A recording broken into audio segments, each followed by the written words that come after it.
your family. It's a cold day here in Oklahoma with this giant cold front that's just plowed through everywhere in the country. So I'm sure most of you, regardless of where you're listening from or viewing from, are cold like we are here in Oklahoma.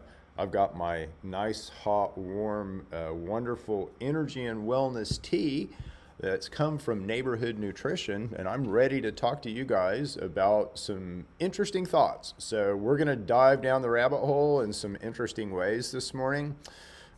Should be fun.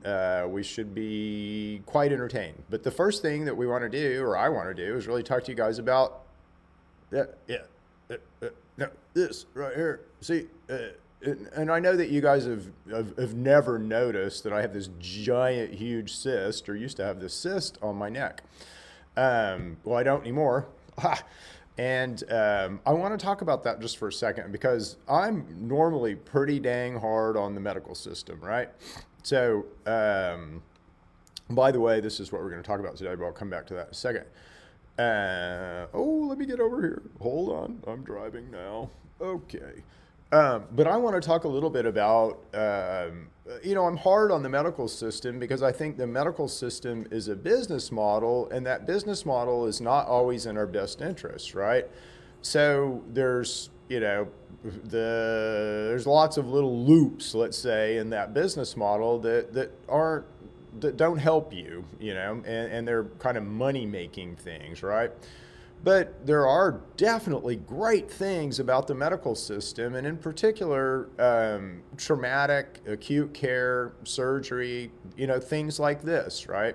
So believe me, I've worked a lot on how to get rid of that thing. So there's been a lot of different substances applied to my cyst, but I couldn't get rid of it. I couldn't figure out how to get rid of it. And again, I know a lot about human function. I know a lot about how cells work. I know a lot about how your body works. I know a lot about how you process and get rid of stuff you don't need anymore.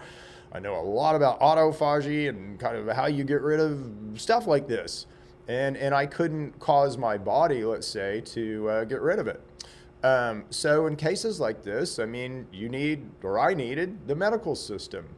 But I want to do a real shout out to, I'm Chickasaw, and so I use the Chickasaw Medical Center, and I use the Chickasaw Medical System. And most people, I guess they probably have the wrong impression, let's say, about Indian medical systems, or at least the Chickasaw medical system, because I want to tell you a little bit about my experience. And I want to give a shout out to, first of all, Dr. Kruger and Lieutenant Governor Anoa Tubby. Dr. Kruger heads the whole Chickasaw medical situation, and Lieutenant Governor Anoa Tubby has sort of led that in the past, and I'm sure is intimately involved with that. But this is such a good situation. And my surgeon, who was great, is a guy named Dr. Mason. And before my surgery, I asked him, because I was interested, I said, well, what is your impression? And he's a contractor. He comes in from out of state. And I said, well, what's your impression overall of the Chickasaw medical system? And I expected him to be critical. And he was critical in a good way, which was really interesting. But he said it's run a very tightly run ship. It's very mission focused on delivering care and mission focused on helping people.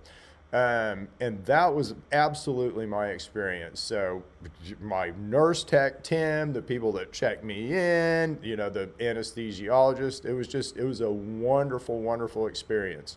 So again, big shout out to Chickasaw Nation Medical Center and all you guys who run it, manage it, and make it happen day to day. Thank you very much.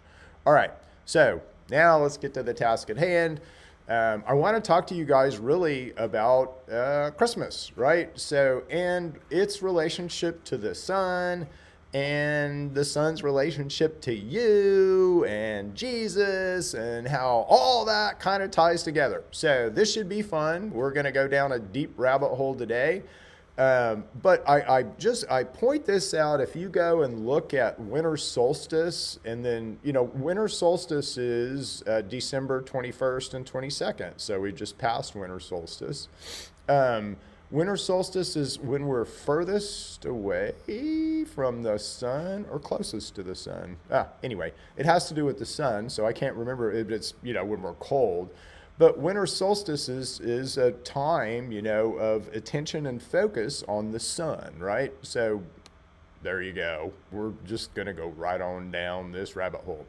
So, first of all, on the Chickasaw Nation thing. So I want to make one more point here.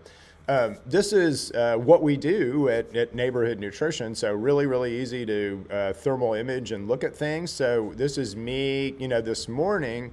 This is less than 24 hours after my surgery. So what I want to point out is on the bottom pictures, the area on on the bottom, the picture on the left shows my area of surgery. So it says area of interest. And you can see that I'm 102 degrees Fahrenheit there in that particular picture.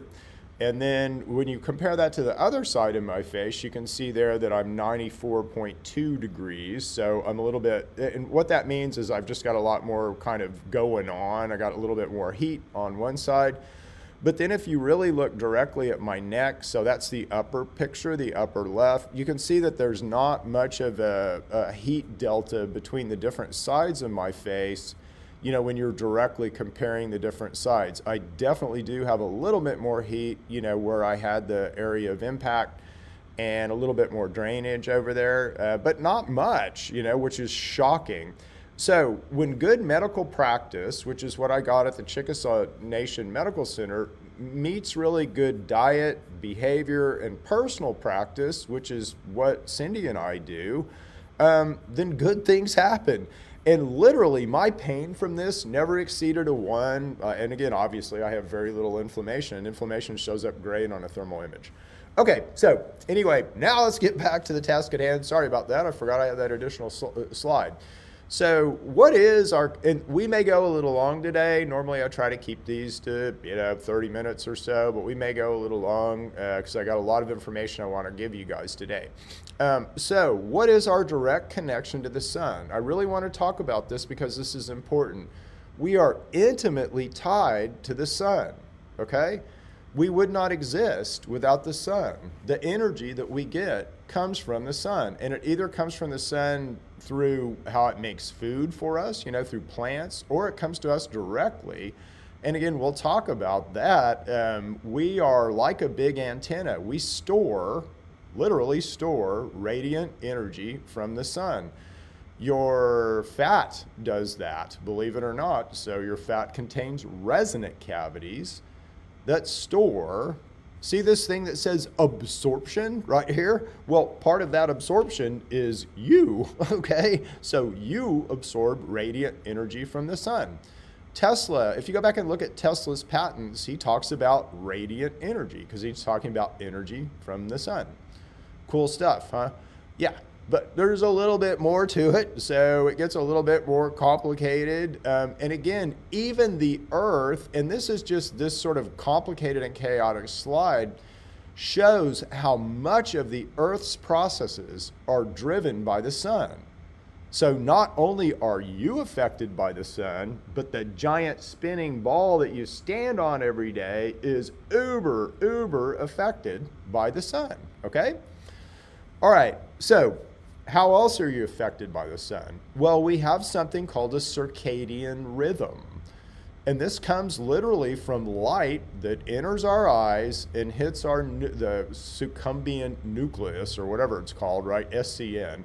And it hits our SCN, and light entrains us, the sun entrains us to a circadian rhythm cycle, okay? So super important. Now, does this circadian rhythm cycle relate to anything else? Yes!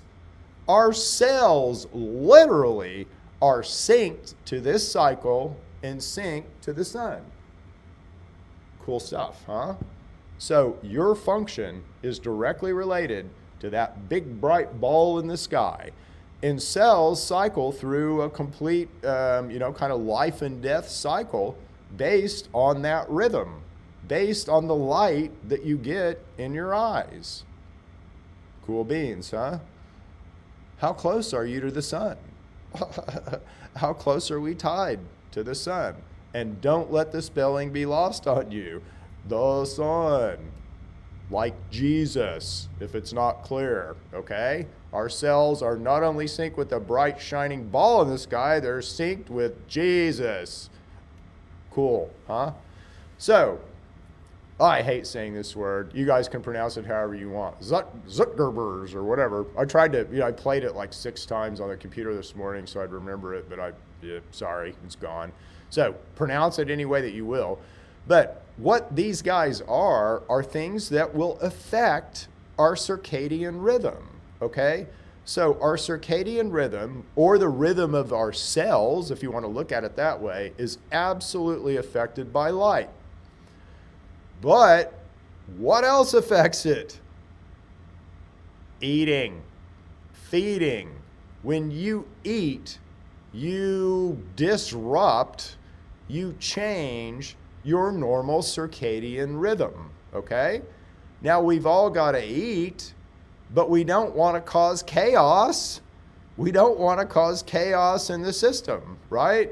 So eating, the act of eating, disrupts this 24-hour cycle. It should be a part of the 24-hour cycle, probably, but you need to be aware that it disrupts things, right? So it's going to change things in this cycle, because by the virtue of being a Zeitgeber, it is a change agent in your circadian rhythm. The big picture, how the sun talks to you, how Jesus talks to you, if you will, how God talks to you, if you will. Sleep is a part of that rhythm. Exercise is something that you can inject into that situation to change that rhythm, as is temperature, as is feeding. So what I'm saying is you're programmable, all right? So we need light, and we're going to have periods of sleep, but you can program yourself and you can program your metabolism by eating, by exercise, and by temperature. All right, so does your metabolism have a rhythm? And this is important because this really kind of goes to when we should eat. Because every time we eat, we kind of start some processes over within a cell. And those cells are really trying to form this, kind of almost symphony, right? So again, when you eat, you start this metabolic process, and the metabolic process kind of needs to run along with the circadian rhythm, all right? Our circadian cycle is linked to our behavioral cycle, so our sleep-wake cycle. Misalignment in these, in sleep-wake and eating cycle, and misalignment meaning if we get out of balance here and out of adjustment, like if you're awake at night and sleep during the day, or if you don't eat during the right times, and I mean during the right times, so certain times we should eat, and that should be aligned with the sun, okay? But if we don't do that, guess what? We get diabetes, glucose intolerance. We get off, our metabolic clock gets off, and we get messed up. And again, this is time to the sun. This is time to 24-hour cycles within cells. So your metabolism is like a symphony. It's important when cells do things. You have vast communication between different types of cells in your body. And they all go through this rhythmic 24-hour process. And how they transfer and kind of maintain and move around energy, it's a symphony. It's a symphony. And we don't even begin to understand this symphony. What I'm saying is that if we eat at the wrong times, we disrupt the symphony. And we play chaos. We play chaos in our metabolic processes. The act of eating disrupts the symphony. Because we don't understand the alignment, this alignment that we have between our natural processes and the sun, we literally play a chaotic symphony of ill health every day. Can I read that again? because we do not understand the alignment we have between our natural processes and the sun, Jesus, the big shining ball in the sky. We literally play a chaotic symphony of ill health every day. All right, so just real quick, the solution, then we'll go down another little rabbit hole here with the sun. But Holly the bear. So I talk about Holly the bear a lot, and Holly the bear knows how to play her metabolic clock. She doesn't have all the chaos and confusion that we have about when to eat and the USDA and you need to eat breakfast, lunch, and dinner and all this advice and counsel. Holly just listens to nature. So when Holly comes out of her cave, she's a super skinny, hungry bear. But Holly needs to be lean. Holly needs to move around. Holly needs to reproduce. And so Holly really needs to stay lean during the spring and summer. So what Holly does is Holly eats only in a 2 to 4 hour window. Holly might eat a gajillion calories during that 2 to 4 hours, but she only eats in that window because she is playing her symphony to build a lean body mass. Okay? Holly understands, so by the end of the summer, Holly looks like bear on left, right? So, bear on left is right coming out of the cave, but Holly's buff by the end of the summer. Holly is muscular, Holly's lean, Holly looks good. Holly changes her behavior, her eating behavior, and starts eating 20 hours a day in the fall. Just by that change, she changes her symphony. And her symphony now begins to play store the fat music, okay? And she puts on weight. And she'll put on weight until she gets ready to hibernate. Now, we can learn a lot from Holly the bear because we don't even begin to understand how to even play the instruments in our symphony, okay? But again, this data is out there, and it's possible to do this, and intermittent fasting is a really good start. Now, and again, what all that means is be like Holly in the spring and summer, and only eat in a 2 to 4 hour window. Again, start with maybe a 6 hour window, but start cutting that down. Now, look what that does, and again, you can look this up for your own. Intermittent fasting improves obesity, insulin resistance, high cholesterol, hypertension, and inflammation. All of these things are caused by just a chaotic symphony, okay? So intermittent fasting brings you more in line with God's natural system that was literally translated through Jesus the Son. Are you feeling me? Merry Christmas. Okay, so again, back to, I've done 3 or 4 different chip talks on the immune system and the concept of shields. But all of this goes to the concept of shields. If we play in our immune system and how we defend ourselves, if we play chaos, our shields are down. We don't have the shield strength that we need. If we understand our symphony, we got good shield strength. We can fly into the Klingons, baby. So, another thing about the sun, this is kind of a fun one. You guys will enjoy this one. Is this nice little loop between cholesterol, vitamin D, and the sun. Have you ever heard of chlorophyll or pigment, that plants use to photosynthesize? Yeah, you have that same stuff. But anyway, cholesterol is part of that system. And literally there's not really much difference between cholesterol and vitamin D. I mean, look at the 2 molecules. By the way, see those little rings, those little benzene rings in those molecules? Those are called resonant cavities. Those hold not only does cholesterol hold energy as a fat, it holds energy as a frequency, and those are stored in those resonant cavities. Isn't that cool? But anyway, the sun activates and is the source of that frequency. So cholesterol literally is like an antenna. It pulls energy in from the sun and it holds a frequency. And that's called vitamin D, okay, once it's energized. So cholesterol is sort of de-energized fat, And vitamin D is the energized version of that fat, all tuned up with all this frequency. Okay? So if you're not close enough to the sun, Jesus, then you don't convert vitamin D. You don't do a very critical thing in your physiology. We got to get close to the sun. We have to understand our relationship to the sun. This is critical to our health. So if you're not in the sun enough and you're not converting your cholesterol to vitamin D, guess what? You're going to have an excess of cholesterol. If you don't understand the symphony, cholesterol is used for every hormone in your body, okay?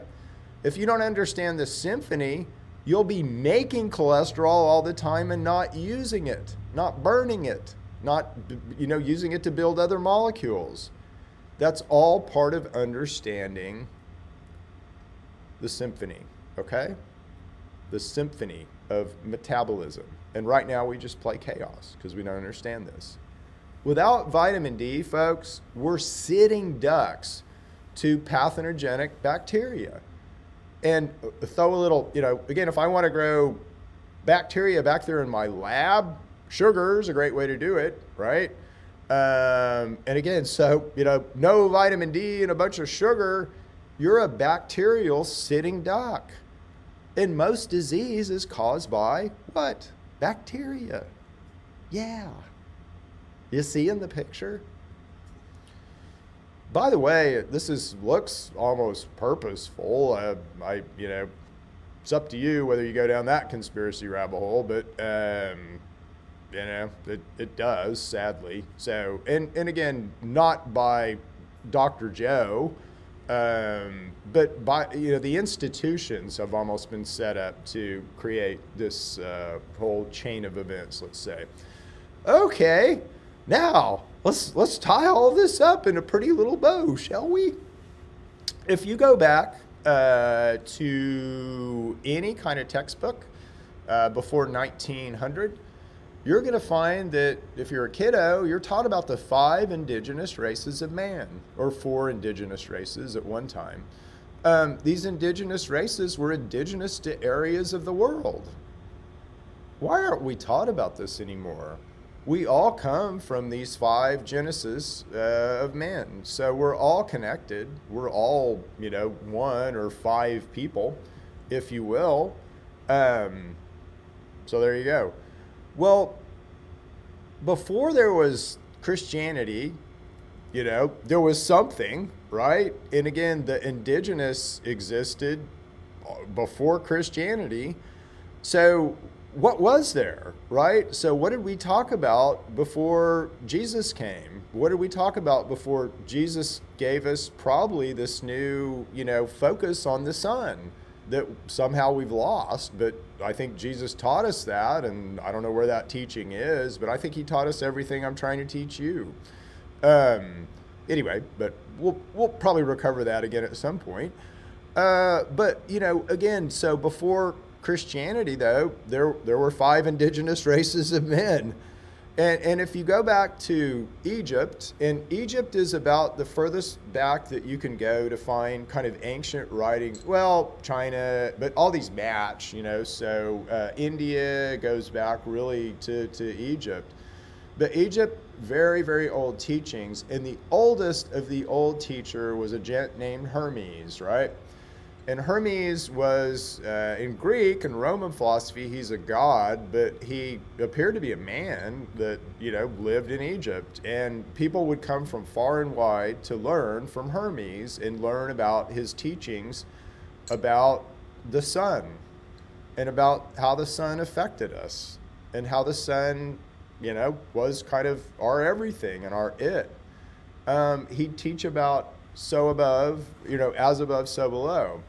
Now, again, there's spiritual realms, and there's also realms inside of you. You have a spiritual war that goes on inside of you every day. And again, you need the sun in order to win that spiritual battle over bacteria that are trying to kill you and take control over you, possess you. Seeing the picture?